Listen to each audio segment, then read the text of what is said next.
पिछले पाठ में हमने देखा था कि लड़के ने अपनी माँ को रोका था, पर इसके बाद भी माँ खुद एक कठिन परीक्षण में उतरती है और वह लड़की के बताए हुए तरीके को अपनाती है और जीत जाती है। लेकिन जब सेकंड राउंड में वह हारने लगती है, तब उसका लड़का उसे जाल की एक कमजोरी बताता है और उसी के सहारे माँ जाल को तोड़ देती है और जीत जाती है। इसके बाद में वह लड़के को गले लगाती है। बाद में जब जड़ी बूटी लेने की बात आती है, तब कबीले का मुखिया जड़ी बूटी देने से मना कर देता है। लेकिन कहानी यहीं नहीं रुकती।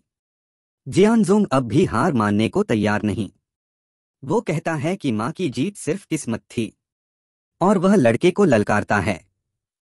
फिर माँ कहती है कि मैं युद्ध करूंगी, पर वह बुरी तरीके से हार जाती है। तब वह लड़का सामने आता है और जियानज़ोंग जैसे योद्धा को सीधी चुनौती देता है और वह एक ही हमले में जीत जाता है और पहाड़ को भी बीच में से काट देता है, वह भी एक लकड़ी की सहायता से। अब अगर आप यहाँ तक आ गए हैं तो कमेंट और सब्सक्राइब करना मत भूलिए। आपका एक क्लिक से हमें मोटिवेशन मिलता है। अब कहानी में आता है मुरांग। वो एक बड़ा तलवार संप्रदाय चलाता है और पूरे कबीले को युद्ध के लिए ललकारता है। उसका योद्धा एक हमले में कई को गिरा देता है। वहां घायल होने के बावजूद भी वह लड़का लड़ने के लिए तैयार होता है और जैसा सोचा था वह हार जाता है। अब ओयांग किंग की बेटी सामने आती है और उस योद्धा को उस लड़के के बताए हुए तरीके को याद करती है और थोड़ी देर में ही हरा देती है। लेकिन उसके बाद में उसका सामना एक एल्डर से होता है और वह हार जाती है।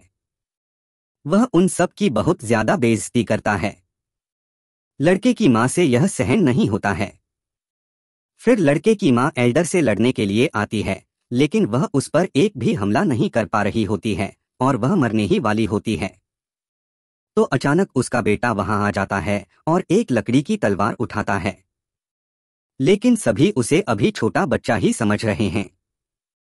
लेकिन हमें पता है कि वह तो एक स्वॉर्ड गॉड है। बच्चा कहता है, मैं तुम्हें चैलेंज करता हूं, अपनी तलवार निकालो। एल्डर की तलवार निकलते ही वह लड़का इतनी तेजी से तलवार के 2 टुकड़े कर देता है, उसे एल्डर को पता ही नहीं चलता। उसके बाद में वह अपना अल्टीमेट मूव डिवाइन ड्रैगन का इस्तेमाल करता है, तो लड़का एक हेवनली स्वॉर्ड बनाकर उसे भी हरा देता है। उस एल्डर को एक ही बार में पता चल जाता है यह मेरी बस की बात नहीं है और वह वहां से चला जाता है। मुरांग को यह जगह छोड़कर जाना होगा, एग्रीमेंट में लिखा हुआ था। उसका भाई आता है और उससे प्यार से बात करने लगता है। अगर आपको इसका नेक्स्ट पार्ट चाहिए तो कमेंट कीजिए। अगर पसंद आए तो लाइक और सब्सक्राइब करना मत भूलिए।